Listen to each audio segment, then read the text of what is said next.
જે કરસનદાસ બાપુએ બીમારીને કારણે આપમાંથી રાજીનામું આપ્યું એ કરસનદાસ બાપુ હવે ફરી એક્ટિવ થયા છે અને નવા આંદોલન સાથે મેદાને આવ્યા છે. તો શું એ બીમારી માત્ર બહાનું હતું? સમગ્ર બાબતે વિગતે ચર્ચા કરીશું. નમસ્કાર, હું છું ઉજ્જવલ અને આપ જોઈ રહ્યા છો નિર્ભય ન્યૂઝ. કરસનદાસ બાપુએ આપમાંથી બીમારીને કારણે રાજીનામું આપ્યું હતું અને ત્યારથી જ ક્યાંક ને ક્યાંક તેઓ ચર્ચામાં આવ્યા. ત્યારે હવે કરસનદાસ બાપુ રાજીનામું આપ્યું છતાં એક્ટિવ જોવા મળી રહ્યા છે અને હવે ફરી એકવાર તંત્ર સામે આકરા પ્રહાર કર્યા છે અને હવે એક નવા મુદ્દા સાથે મેદાને આવ્યા છે. સૌપ્રથમ કરસનદાસ બાપુએ શું કહ્યું તેના પર નજર કરીએ. એલા ભાઈ, હવે હદ થાય છે, હદ. મધદરિયે તોફાનમાં જે જહાજ ઉપર હોઈએ એ જહાજને સાચવવું પડે, એ જહાજની કદર કરવી પડે.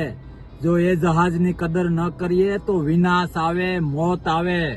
મારે સરકારને કહેવું છે કે સૈનિકો દ્વારા, નિવૃત્ત સૈનિકો અને વીર નારીઓ દ્વારા ગાંધીનગરમાં પોતાની માંગણી લઈને જે રજૂઆત કરી, એ લોકોએ રેલી કરવી હતી, મંજૂરી ના આપી, ઉપાડી લીધા, ડબ્બામાં પૂરી દીધા. આવું ન હોય. સૈનિકોની ઇજ્જત કરવી, સૈનિકોને એક પ્રકારનો વિવેક પાઠવવો, એની માંગણી સાંભળવી અને એની માંગણી શક્ય હોય ત્યાં સુધી પૂરી કરવી.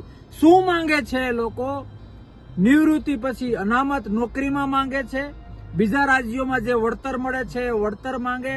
અરે સાહેબ, સૈનિક છે, સૈનિક ફોજી છે, એને માથે રાખવાના હોય. કયા રજવાડામાં, કયા દેશમાં આ રીતે સૈનિકોને અને શહીદના પરિવારને આ રીતે હેરાન થવું પડતું હોય છે?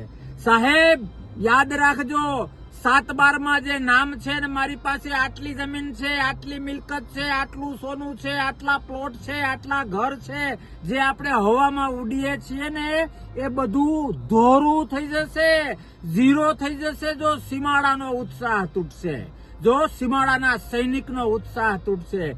આજે જે કંઈ આપણે તાગડધીનના કરીએ છીએ એ આપણા સૈનિકો સીમાડાએ બેઠા છે, સીમાડાનું રક્ષણ કરે છે, એટલા માટે આપણા તાગડધીનના ચાલે છે. આવું ન ચાલે. કોઈ પણ સરકાર હોય, કોઈ પણ પાર્ટી હોય, આવું ન ચાલે. મારે ગુજરાતના એક વ્યક્તિને અને ખાસ કરીને એક સરપંચને વિનંતી કરવી છે કે ફૌજ પ્રત્યે પ્રેમ હોય, સૈનિક પ્રત્યે પ્રેમ હોય, વીર નારી એટલે કે જેમના પતિ શહીદ થયા છે એના પ્રત્યે પ્રેમ હોય, તો બીજું ત્રીજું ચોથું કંઈ કરો કે ન કરો, પણ સરકારને એક કાગળ લખો કે સૈનિકને માનપૂર્વક સાંભળવામાં આવે અને માનપૂર્વક એની માંગ પૂરી કરવામાં આવે, એની જે ડિમાન્ડ છે એ ફૂલફિલ કરવામાં આવે. એ આપણો રાષ્ટ્ર ધર્મ છે, એ આપણા સૈનિકો પ્રત્યેની રિસ્પેક્ટ છે. હદ થઈ ગઈ યાર. કોઈ પણ આંદોલન હોય, આમ તેમ ચલો, એ બધું હજી ડાયજેસ્ટ થાય, પણ સૈનિક એ સૈનિક છે, સૈનિક છે તો આપણે સૌ છીએ, રાષ્ટ્ર છે, આપણા બધા તાગડધીનના છે. અને એટલા માટે બે હાથ જોડીને દરેક ગામના સરપંચને, દરેક જવાબદાર નાગરિકને, દરેક સૈનિક પ્રેમી વ્યક્તિને હું વિનંતી કરું છું કે એક પત્ર લખો કે સૈનિકની વાત સાંભળવી એ સરકારનો ધર્મ છે, સૈનિકની માંગ પૂરી કરવી એ સરકારનો ધર્મ છે. કદાચ માંગમાં થોડું 19-20 હોય, એમ છતાં પણ સૈનિકની રિસ્પેક્ટ માટે સૈનિકની માંગ પૂરી કરવી એ તમારો, મારો સૌનો ધર્મ છે. આવો સૌ લેટર લખીએ, ગામડા લેવલે, સરપંચ લેવલે, તાલુકા લેવલે, જિલ્લા લેવલે, અને સરકારને વિનંતી કરીએ કે સૈનિક એ સૈનિક હોય છે, બ્લાઇન્ડલી એને સ્વીકારવાના હોય છે અને એની માંગ પૂરી કરવાની હોય છે. અને એ માટે એક પત્ર દ્વારા ફરજ બજાવવી, ધર્મ બજાવવો, સૈનિક પ્રેમ બતાવવો એ તમારો, મારો ધર્મ છે.